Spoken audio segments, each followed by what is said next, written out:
Donc Ibeka, en sortant hier pour s'adresser à la nation, a démontré que quelles que soient nos différences, nous restons un grand peuple.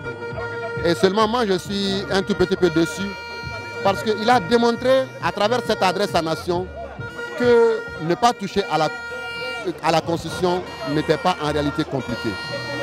Et en s'adressant à la nation, il vient de remettre ensemble des frères qui s'étaient disputés il y a longtemps, des amis qui s'étaient séparés à cause de cette révision constitutionnelle. En s'adressant à la nation hier, il a démontré qu'il a compris ce message. Ce message qui émane d'un nouveau type de Malien, parce que c'est important à signaler. Nous avons vu et nous avons tous dit que le peuple malien, la jeunesse malienne dormait sur ses oreilles. Mais aujourd'hui, nous avons compris que c'est tout simplement parce qu'il n'avait pas été porté atteinte à l'essentiel. Et l'essentiel, c'est le Mali. Et chaque fois que ce pays sera menacé, nous serons là, debout sur les remparts, pour barrer la route. Si, de façon générale, on convient qu'une révision constitutionnelle, véritablement, de façon générale, se justifie au Mali par rapport même à l'évolution des institutions, il faudrait reconnaître que c'est le climat actuel qui pose un problème.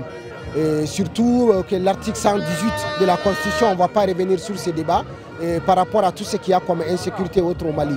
Et à mon avis, le plus important, c'est que pour une révision constitutionnelle, il faudrait que ce soit dans un cadre suffisamment consensuel, suffisamment apaisé.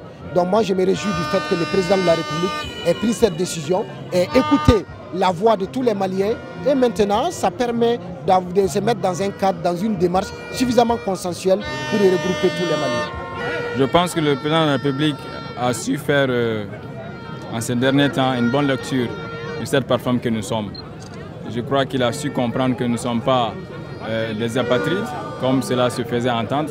Il a compris que nous étions le peuple et que nous avons des aspirations par rapport à cette modification de la loi fondamentale, cette constitution de 1992 qui a été écrite par le sang.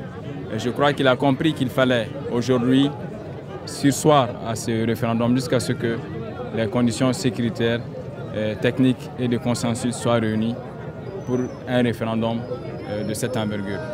C'est la victoire du peuple de la plateforme, c'est la victoire du peuple malien tout entier, c'est la victoire du mouvement populaire déclenché depuis le 8 juin pour que le président renonce à cette révision anticonstitutionnelle de la Constitution.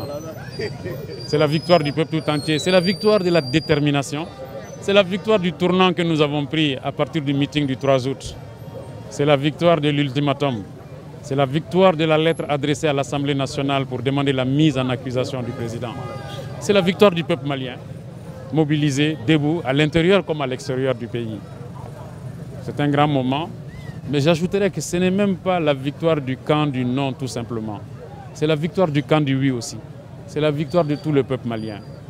Même ceux qui ont poussé le président, qui ont entretenu l'illusion chez le président qu'on pouvait réviser cette constitution, c'est aussi leur victoire parce que le pays se trouve aujourd'hui rassemblé.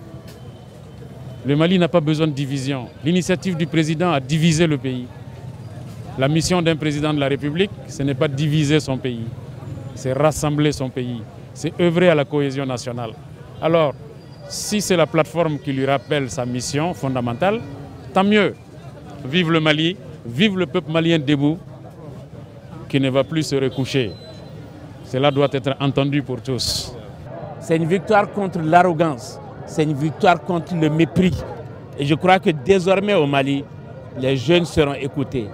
Désormais au Mali, on va prôner le dialogue. Le président de la République ne voulait pas de dialogue. Le président de la République a été obligé de venir à un dialogue et à nous écouter. Je crois qu'à partir d'aujourd'hui, c'est un tournant historique dans notre pays. Et ce tournant, les jeunes, vous devez le prendre en main. C'est votre victoire, ce n'est la victoire des personnes. Il s'agit de votre avenir. Aujourd'hui, nous avons réussi une étape, mais il y a le reste à venir.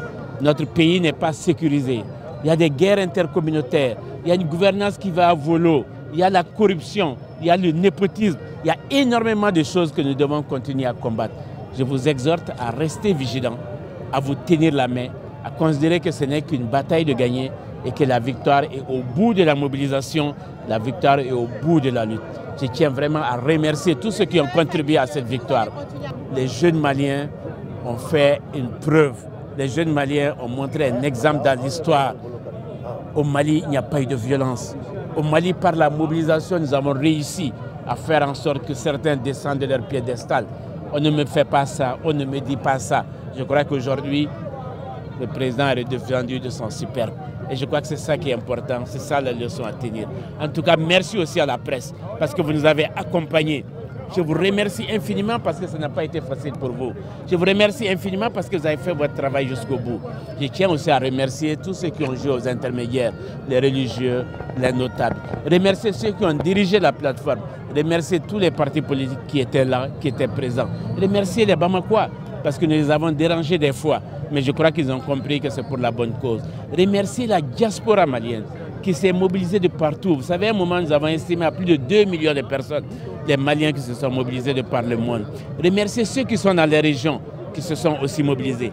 Partout, nous avons vu cette ferveur et je crois que Ante, Abana restera dans l'histoire du Mali. Merci beaucoup.